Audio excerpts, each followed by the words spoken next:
Black Sparsh ജഹാം Basha ബൻതാ ഹെ.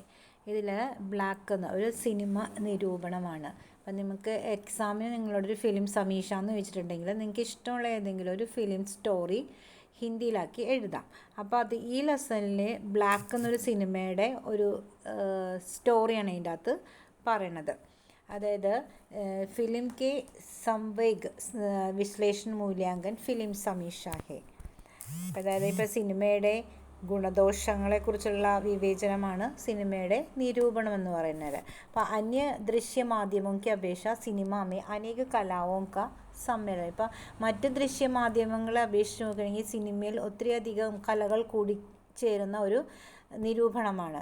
നിർദ്ദേശനം ഉണ്ടാകും, അഭിനയമുണ്ട്, ഗീത സംഗീത്, ഛായാങ്കൻ, സംപാദൻ, പാർശ്വസംഗീത്, നൃത്യ ആദി അനേക കലാओं का സംഗം ഹേ സിനിമ. അതായത് ഇതിൻ്റെ അകത്ത് സംവിധാന, അഭിനയം, സംഗീതം, ഛായാഗ്രഹണം, എഡിറ്റിംഗ്, പശ്ചാത്തല സംഗീതം, നൃത്തം ഇങ്ങനെ തുടങ്ങിയ അനേകം കലാരൂപങ്ങളുടെ സംഗമമാണ് സിനിമ എന്ന് പറയുന്നത്. അതായത് കലയുടെയും സാങ്കേതികതയുടെയും സമന്വയമാണ് സിനിമ. അതാണ് नृत्य आदि अनेक कलाओं का संगम है सिनेमा. अतः एक कला निपुण ही सच्चा फिल्म समीक्षक बनेगा. അപ്പോൾ ആ സിനിമ നിരൂപണത്തിൽ ഒരു കഥാവസ്തുവിൻ്റെ അപഗ്രഥനം, തിരക്കഥയുടെ കൂടെ സംഭാഷണങ്ങളുടെ നിരൂപണം ഇതെല്ലാം കൂടി കൂടുമ്പോഴാണ് ഒരു സംവിധായകൻ്റെ കഴിവ് വിലയിരുത്തുന്നത്. അപ്പോൾ ആ ഒരു സംവിധായകൻ എങ്ങനെയാണ് ഒരു ഫിലിം നിരൂപണം ചെയ്യുന്നതെന്നാണ് ഉദ്ദേശിക്കുക. അപ്പോൾ നിങ്ങൾക്ക് ഇഷ്ടമുള്ള ഏതെങ്കിലും ഒരു ഫിലിമിലെ സ്റ്റോറി ഹിന്ദിയിലേക്ക് എഴുതാം. ഇതിൻ്റെ അകത്ത് ഇപ്പോൾ ഞാൻ പറയുന്നത് ലെസണിൽ തന്നിരിക്കുന്ന ബ്ലാക്ക് എന്നൊരു സിനിമയുടെ ഒരു സ്റ്റോറിയാണ്. അപ്പോൾ അത് നമുക്ക് നോക്കാം. संजय लीला मंसाली द्वारा निर्देशित ब्लैक एक बेहद संवेदनशील फिल्म है.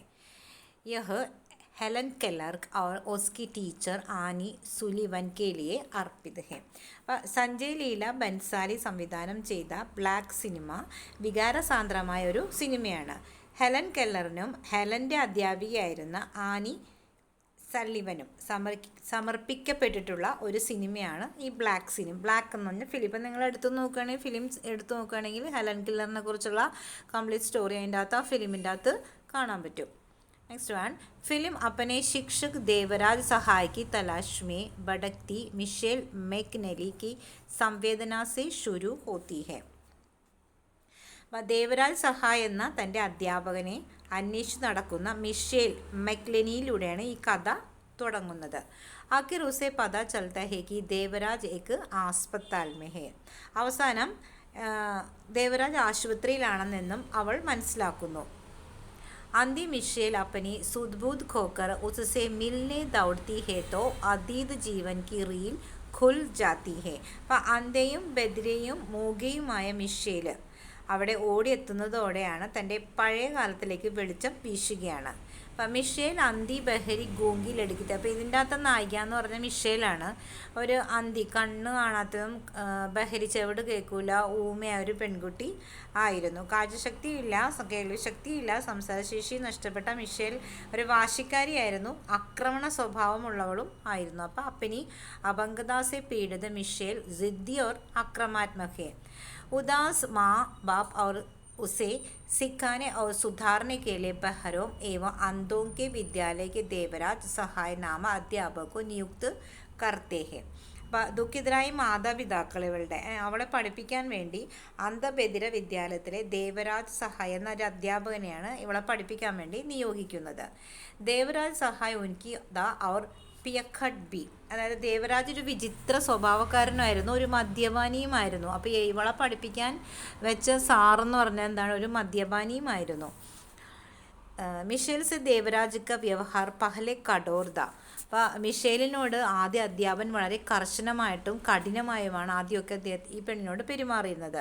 पर धीरे धीरे मिशेल को घर की दीवारों से बाहर निकालकर देवराज प्रकृति के अणु अणु से उसका परिचय कराता है. എന്നാൽ കുറേ കഴിഞ്ഞ ശേഷം എന്താണ് മിഷേലിനെ വീടിൻ്റെ ചുമരുകൾക്കുള്ളിൽ നിന്നും പുറത്തു കൊണ്ടുവരാനും പ്രകൃതിയുമായിട്ട് പരിചയപ്പെടുത്താനും എല്ലാ അധ്യാപകന് കഴിഞ്ഞു. മിഷേൽ സുധർനെ ലഹി ബോൽനെ സുന്നെ മേ एक हद तक दक्षता प्राप्त करने वाली मिशेल को देवराज ने स्कूल में भर्ती गई मिशेൽ को സ്നാതക് बनना उसका सपना था. അപ്പോൾ എന്താണ്, ഇതോടെ മിഷേലിൻ്റെ ജീവിതത്തിൽ കുറേ മാറ്റങ്ങൾ വരാൻ തുടങ്ങി. അതായത് അവൾ വീടിന് പുറത്തിറങ്ങി പ്രകൃതിയായിട്ട് ഇണങ്ങിയ ശേഷം അവളുടെ ജീവിതത്തിൽ ഒത്തിരിയധികം മാറ്റം വരാൻ തുടങ്ങി. അപ്പോൾ ഒരു പരിധിവരെ സംസാരിക്കുന്നതിനും കേൾക്കുന്നതിനുള്ള കഴിവൊക്കെ നേടി മിഷേലിനെ ദേവരാജ് സ്കൂളിൽ ചേർത്തു. അങ്ങനെ മിഷേലിനെ ഒരു ബിരുദധാരിയാക്കുക എന്നതായിരുന്നു അദ്ദേഹത്തിൻ്റെ ഏറ്റവും വലിയ ആഗ്രഹം. परंतु देवराज जब समझता है कि मिशेल एक लगाव नया मोड़ लेता है तब वह कहीं गो जाता है. അപ്പോൾ മിഷേലിന് തന്നോടുള്ള ആകർഷണം ഒരു പുതിയ രീതിയിലേക്ക് മാറിയെന്ന് മനസ്സിലായപ്പോഴെന്താണ് ദേവരാജ് അവിടെ നിന്നും മാറുകയാണ്, അപ്രത്യക്ഷനാകുകയാണ്. अब 12 वर्षों के बाद विस्मृति रोग से पीड़ित देवराज उसे पहचान में असफल रहेगा. അപ്പോൾ കുറേ വർഷങ്ങൾക്ക് ശേഷം പിന്നെ അതായത് ഏകദേശം ഒരു 12 വർഷങ്ങൾക്ക് ശേഷമാണ് മറവി രോഗം ബാധിച്ചു ഈ ദേവരാജിനെ. ആശുപത്രിയിലായ ദേവരാജ് മിഷേലിന് തിരിച്ചറിയിൽ നിന്നതും പരാജയപ്പെടുന്നതാണ്. ശിഷ്യയ്ക്ക് വർത്തമാൻ അവസ്ഥാസെ മിഷേൽ ടൂട്ട് ഗെയ്. അപ്പം അധ്യാപകൻ്റെ അവസ്ഥ കണ്ട് ദുഃഖിതനായ മിഷേൽ എന്ത് ചെയ്യും, പഴയ ഓർമ്മകളിലേക്ക് അദ്ദേഹത്തെ കൊണ്ടുവരാൻ വേണ്ടി ശ്രമിക്കുന്നതാണ്. അപ്പം മിഷേൽ ദേവരാജിൻ്റെ കൈപിടിച്ച് മുന്നോട്ട് നടക്കുകയാണ്. അപ്പം അത് ഓക്കെ. पुरानी यादें दिलाकर देवराज की खोई स्मृतियों को जगाने में एक बार मिशेल सफल हो जाता. അതെങ്ങനെ, അപ്പോൾ പഴയ ഓർമ്മകളിലേക്ക് തിരിച്ചു കൊണ്ടുവരാൻ ദേവരാജിൻ്റെ ഓർമ്മകളിലേക്ക് തിരിച്ചു കൊണ്ടുവരാൻ വരുന്ന ആ ഒരു പ്രയത്നത്തിൽ മിഷേൽ വിജയിക്കുന്നുണ്ട്. ഈ അവസ്ഥമേ ഈ ബെൽപ്പർ വഹ് ദേവരാജ് ക ഹാത്ത് ദാംകർ ആകെ നിക്കൽത്തെ. അപ്പോൾ ഈ ഒരു പ്രവൃത്തിയിൽ നിന്ന് അത് മിഷേൽ എന്ത് ചെയ്തു, ഈ ഒരു ഹൃദയസ്പർശിയായ ഈ ഒരു മീറ്റിങ്ങിലൂടെ അവർ തമ്മിലുള്ള കണ്ടുമുട്ടലിലൂടെ ദേവരാജിൻ്റെ കൈ പിടിച്ചിട്ട് അവൾ മുന്നിലോട്ട് നടക്കാൻ തുടങ്ങി. അപ്പോൾ എന്താണ്, ബ്ലാക്ക് की पटकथा मानवीय अनुभूतियों के ताने बाने में बुनी है अपना जीवन की त्रासदी की മർമ്മവ്യഥ ദർശകോങ്കി ദിൽക്കോ കച്ചോട്ടി ഹെ. എന്താണ്, അപ്പോൾ ഈ ബ്ലാക്ക് സിനിമയുടെ തിരക്കഥ എന്ന് പറഞ്ഞാൽ മാനുഷിക വികാരങ്ങളുടെ ചട്ടക്കൂടിൽ നിന്നുകൊണ്ട് നെയ്തെടുത്തിട്ടുള്ള, അപ്പോൾ വികലാംഗ ജീവിതത്തിലെ ദുരന്തങ്ങളെ കുറിച്ചിട്ടാണ് വളരെ ഹൃദയസ്പർശിയ രീതിയിലാണ് ഭവാനി അയ്യർ, പ്രകാശ് കപാടി, സഞ്ജയ് ലീല ഭൻസാലി ഇവരെല്ലാമാണ് ഈ തിരക്കഥയിൽ ഇങ്ങനെ ഒരു ആക്ടറിനെ കുറിച്ച് അവതരിപ്പിച്ചിട്ടുള്ളത്. ഭവാനി അയ്യർ, പ്രകാശ് കപാടി और संजय लीला भंसाली की पटकथा गतिशील एवं मार्मिक है.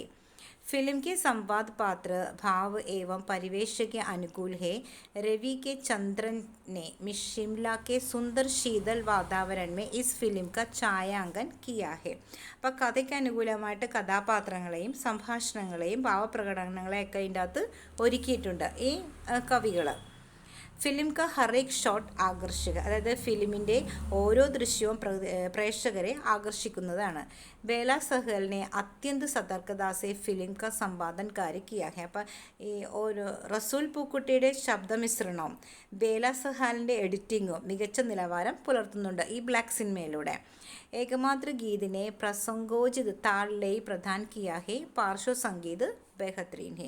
അപ്പോൾ ഇങ്ങനെയാണ് കഥാസന്ദർഭങ്ങൾക്ക് അനുസൃതമായിട്ടാണ് ഗാനവും പശ്ചാത്തല സംഗീതവും ഇതിൻ്റെ അകത്ത് ഒരുക്കിയിരിക്കുന്നത്. അപ്പോൾ നിങ്ങൾ ജസ്റ്റ് ഒന്ന് വായിച്ചു നോക്കിയാൽ മതി, മനസ്സിലാക്കിയാൽ മാത്രം മതി. ഈ സ്റ്റോറി മാത്രം നിങ്ങൾ അറിഞ്ഞിരിക്കുക, എന്താണ് ഇതിൻ്റെ അകത്ത് പറഞ്ഞിരിക്കുന്നത്, ആരൊക്കെ ഇതിനകത്ത് മെയിൻ ക്യാരക്ടേഴ്സ് എന്നുള്ളത് അറിഞ്ഞിരുന്നാൽ മാത്രം മതി. നെക്സ്റ്റ് എന്താണ്, ഫിലിം മേ അമിതാഭ് ബച്ചൻ, റാണി മുഖർജി और അക്ഷയ് കപൂർ की महत्वपूर्ण ഭൂമി. അപ്പോൾ ഇതിൻ്റെ അകത്ത് അഭിനയിച്ചിരിക്കുന്ന ആരൊക്കെയാണ്, അമിതാഭ് ബച്ചനും റാണി മുഖർജി, ആയിഷ കപൂർ എന്നിവരാണ് പ്രധാന കഥാപാത്രങ്ങൾ ഇതിൻ്റെ അകത്ത് അവതരിപ്പിച്ചിരിക്കുന്നത്. ദേവരാജ് की कठोरता, स्निग्धത, ആസ്ഥ और दिशाहीनता को बच्चन ने अन्वय बना दिया. അപ്പോൾ ഇതിൻ്റെ അകത്ത് ദേവരാജ് എന്ന കഥാപാത്രത്തെ അനശ്വരമാക്കിയിരിക്കുന്നത് അമിതാഭ് ബച്ചനാണ്. മിഷേൽ की भूमिका निभाने वाली റാണി മുഖർജിനെ अपना जीवन की മർമ്മവ്യത और स्मरणीय बन गया. അതായത് ഇതിൻ്റെ അകത്ത് മിഷേലിനെ അവതരിപ്പിച്ചിരിക്കുന്നത് ആരാണ്, റാണി മുഖർജിയാണ്.